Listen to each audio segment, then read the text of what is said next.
Scholarship କିମ୍ବା laptop government scholarship ଆବେଦନ ପୂର୍ବରୁ କେଉଁ ଜିନିଷ ମୁଖ୍ୟ ଜିନିଷ କରିବା ଦରକାର।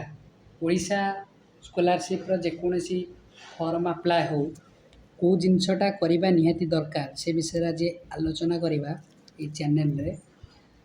ତେଣୁକରି ଯଦି ପ୍ରଥମେ ଆସିଥିବେ ସବସ୍କ୍ରାଇବ୍ ଆଣ୍ଡ ଲାଇକ୍ କରିଦେବେ। ଆଉ କ'ଣ ଦେଖିବା କେଉଁ କ'ଣ ଡକୁମେଣ୍ଟ ଦରକାର ବା କେଉଁ ତିନୋଟି ଜିନିଷ ମୁଖ୍ୟ ଦରକାର କୌଣସି ସ୍କଲାରସିପ୍ ପାଇଁ। ଏ ଭିଡ଼ିଓଟି ଖାସ୍ କରି +2 +3 UG PG and technical professional ମାନଙ୍କ ପାଇଁ ଯେଉଁମାନେ ଓଡ଼ିଶା ସ୍କଲାରସିପ୍ ଅଣ୍ଡରରେ ଆସୁଛନ୍ତି କିମ୍ବା ନ୍ୟାସନାଲ୍ ସ୍କଲାରସିପ୍ ଅଣ୍ଡରରେ ଆସନ୍ତି OSSP କିମ୍ବା NSPରେ ସେମାନଙ୍କ ପାଇଁ ଭିଡ଼ିଓ। ଆଉ କେଉଁ ତିନୋଟି ମୁଖ୍ୟ ଜିନିଷ ଦରକାର ତା ବିଷୟରେ ଆଜି ଆଲୋଚନା କରିବା। ସ୍ପେସିଆଲି ଲାପଟପ୍ ସ୍କିମ୍ ପାଇଁ ଏହା ନିର୍ଦ୍ଦିଷ୍ଟ, କିନ୍ତୁ ଗଭର୍ଣ୍ଣମେଣ୍ଟ ସ୍କଲାରସିପ୍ ଯେକୌଣସି ସ୍କଲାରସିପ୍ ଆବେଦନ ପୂର୍ବରୁ ଏହି ତିନୋଟି ମୁଖ୍ୟ ଜିନିଷ କ'ଣ କ'ଣ ଆମେ ଦେଖିବା। ପ୍ରଥମେ ଆମେ ଯେତେବେଳେ ସାଇବର କେଫ୍ କିମ୍ବା ଜନସେବା କେନ୍ଦ୍ର ବା ମୋ ସେବା କେନ୍ଦ୍ରକୁ ଆମେ ଅନଲାଇନ୍ ଆପ୍ଲାଏ କଲାବେଳେ କୌଣସି ସ୍କଲାରସିପ୍ ପାଇଁ ସେତେବେଳେ ଆମେ ନିଜେ ସତର୍କ ହେବା ଦରକାର କେଉଁ କେଉଁ ଜିନିଷ ଆମର ଦରକାର। ପ୍ରଥମଟା ହେଉଛି ସେମାନେ ଜାଣିଥିବେ ଭୁଲ ଭାଲ ତଥ୍ୟ ଦେଇଦିଅନ୍ତି, ଯାହାଫଳରେ ଆମେ ଭୋଗିବାକୁ ପଡ଼ିବ। ଆମର ରିକମେଣ୍ଡେଡ଼ ଇନଷ୍ଟିଚ୍ୟୁଟ୍ ଏମିତି ବହୁତ ପିଲାଙ୍କର ଅଛି ଯାହା ସ୍କଲାରସିପ୍ ଆଗକୁ ଭେରିଫିକେସନ୍ ହୋଇଥାଏ, ଯାହା ଇନଷ୍ଟିଚ୍ୟୁଟ୍ ଲେଭେଲରେ ଭେରିଫିକେସନ୍ ସ୍କୁଲ କଲେଜରେ ଭେରିଫିକେସନ୍ ହୋଇନଥାଏ। ତେଣୁକରି ଆମକୁ ସତର୍କତା କ'ଣ ନେବାକୁ ପଡ଼ିବ, କ'ଣ କ'ଣ ଦରକାର ସେଥିପାଇଁ ଆମେ ଜାଣିବାକୁ ପଡ଼ିବ। କ'ଣ କ'ଣ ପ୍ରଥମେ ଦେଖିବା। ପ୍ରଥମଟି ହେଉଛି କିପ୍ ଆଧାର ଅପଡ଼େଟ୍, କିପ୍ ଆଧାର ରେଡ଼ି ଅପଡ଼େଟେଡ଼। ମାନେ ନ୍ୟୁ ଆଧାର ହଉ କି ମୋବାଇଲ୍ ନମ୍ବର ଲିଙ୍କ କିମ୍ବା name change, place change, date of birth ଯାହା ବି ଭୁଲ ଭାଲ ଥିବ ତାକୁ ଅପଡ଼େଟ୍ କରିକି ଯାହା ମ୍ୟାଟ୍ରିକ୍ ବୋର୍ଡ଼ ସାର୍ଟିଫିକେଟ୍ ଅନୁସାରେ ସବୁ ଅପଡ଼େଟ୍ କରିବା ଆଧାରକୁ। ପ୍ରଥମେ ଆଧାରଟା ରେଡ଼ି କର।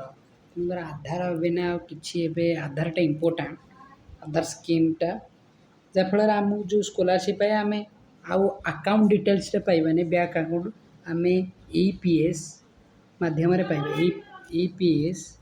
EPSର ଫୁଲ୍ ଫର୍ମ ହେଉଛି ଆଧାର ଏନେବଲ୍ଡ ପେମେଣ୍ଟ ସିଷ୍ଟମ୍ ବା ଆଧାର ବ୍ରିଜ୍। ଗୋଟେ ଆଧାର ଆଉ ଆକାଉଣ୍ଟ ଭିତରେ ବ୍ରିଜ୍ ଯେଉଁ ସିଷ୍ଟମ୍ EPS କରିଥାଏ। ତେଣୁକରି ଆମେ ଆଧାରକୁ ଆଗେ ଅପଡ଼େଟ୍ କରିବା। ଆଧାର ନ୍ୟୁ ଅପଡ଼େଟ୍ ପ୍ରତି 10 ଇୟର୍ରେ ଆଧାର ଅପଡ଼େଟ୍ ହୁଏ।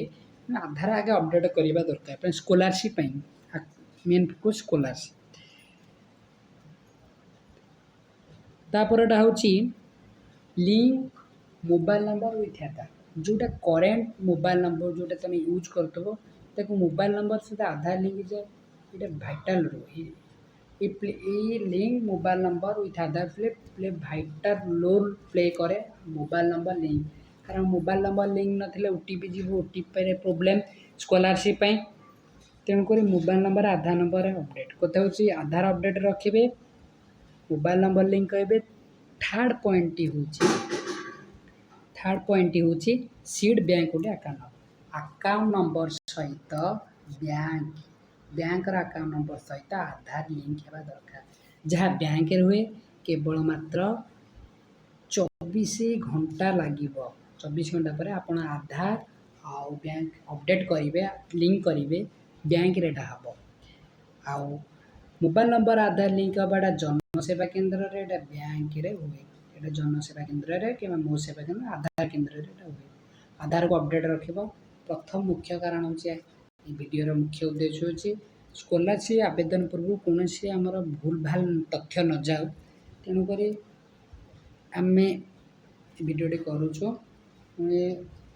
ଏଇ ଭିଡ଼ିଓଟି ସମସ୍ତଙ୍କୁ ସେୟାର କରିବେ, ଯାହାଫଳରେ ଅନ୍ୟମାନେ ବେନିଫିଟ୍ ପାଇପାରିବେ।